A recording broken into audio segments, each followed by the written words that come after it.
नमस्कार। मैं राजीव श्री अरविंद सोसाइटी की ओर से आप सभी का बहुत बहुत स्वागत और अभिनंदन करता हूं। हम आज शिक्षा में शून्य निवेश नवाचार कार्यक्रम ZIIEI द्वारा संकलित एक रोचक व अभिनव नवाचार के बारे में आपको बताएंगे। हम इनोवेटिव पाठशाला के अंतर्गत NCERT प्राइमरी बोर्ड के कक्षा 1 के हिंदी विषय की पुस्तक रिमझिम के पाठ 12 गेंद बल्ला में छत्तीसगढ़ के एक नवाचार स्व अध्ययन की गतिविधि का इस वीडियो में क्रियान्वयन करेंगे, जिसका नाम है शब्द सागर। हम आशा करते हैं कि आप भी इस वीडियो को देखने के बाद इस नवाचार तकनीक को अपने कक्षा या विद्यालय में अवश्य क्रियान्वित करेंगे। इस पाठ को ZIIEI के कई नवाचार के माध्यम से पढ़ाया जा सकता है, परंतु हम आज इसे शब्द सागर के माध्यम से समझेंगे। पाठ का सारांश है कि गेंद और बल्ले की बातचीत पर आधारित है। इस नवाचार में विद्यार्थी द्वारा पूर्व पढ़ाए गए पाठ पर आधारित शब्दों की पर्ची के माध्यम से क्रिया और संज्ञा शब्द को दोहराते हैं। नवाचार की नवीनता। इस नवाचार की उपयोगिता यह है कि कक्षा के छात्र सहपाठियों के साथ मिलकर शब्दावली और व्याकरण कौशल को बढ़ाते हैं तथा गतिविधि का आनंद लेते हुए सीखने की प्रक्रिया में व्यस्त रहते हैं। आइए देखते हैं इस नवाचार की क्रियान्वयन की प्रक्रिया किस प्रकार है। इसके अंतर्गत छात्रों को पढ़ाए जा रहे पाठ में निहित क्रिया और संज्ञा शब्दों पर समझ विकसित करने के लिए पुनः अध्ययन की अवधारणा के साथ लागू किया जाता है। इसके क्रियान्वयन में 20 मिनट का समय लगता है। इसमें पूर्व प्रबंधन के तौर पर रंगीन चार्ट पेपर और एक छोटे से बॉक्स की व्यवस्था करनी पड़ती है। शब्द सागर गतिविधि के क्रियान्वयन के निर्देश इस प्रकार हैं।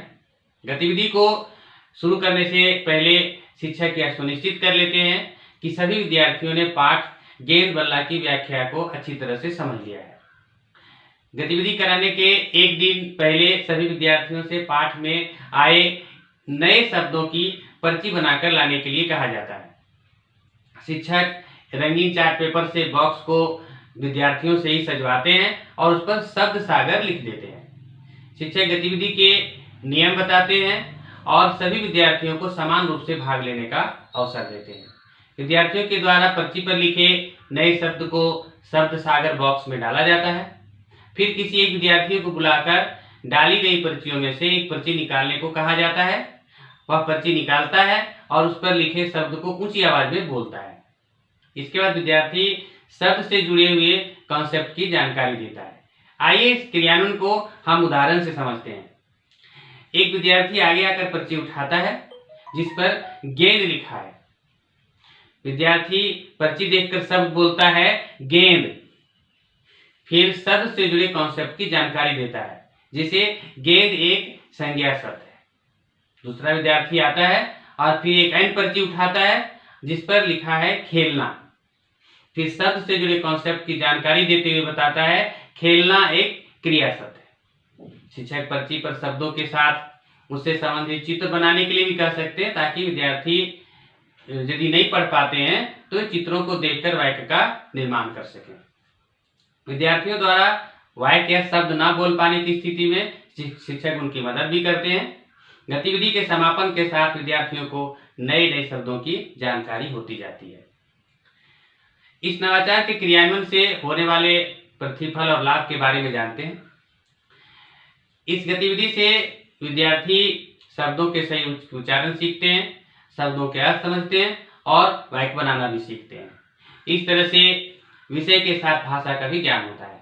पाठ से शब्दों का चुनाव करके उन्हें पर्चियों पर लिखने और फिर एक एक शब्दों को विषय वस्तु के साथ जोड़कर समझने से उनके स्मरण क्षमता में भी वृद्धि होती है। पढ़े हुए पाठ के बारे में बातचीत करते हैं, अपनी राय देते हैं, प्रश्न पूछते हैं, जिससे उनमें कॉन्सेप्ट की समझ विकसित होती है। इस नवाचार से विद्यार्थियों में आत्मविश्वास, विनम्रता एवं सहयोग के मूल्यों और प्रभावी संप्रेषण, गहन एवं सृजनात्मक सोच के कौशल का भी विकास होता है। यह नवाचार बाल केंद्रित और विशेष आवश्यकता वाले बच्चों के लिए उपयोगी होने से NCF 2005 के उद्देश्यों की पूर्ति करता है।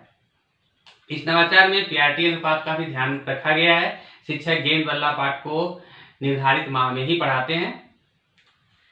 हमें जरूर बताइएगा इस नवाचार का वीडियो आपको कैसा लगा। इस तरह के कई दिलचस्प नवाचार हम आप तक लाते रहेंगे। आपसे अनुरोध है कि ZIIEI के YouTube चैनल को सब्सक्राइब करें और यदि आप ये वीडियो फेसबुक पर देख रहे हैं तो ZIIEI के फेसबुक पेज को जरूर लाइक करें और नीचे दिए गए लिंक पर क्लिक करके इनोवेटिव पाठशाला ऐप भी डाउनलोड कर सकते हैं। इस वीडियो को देखने और लाइक करने के लिए आपका बहुत बहुत धन्यवाद।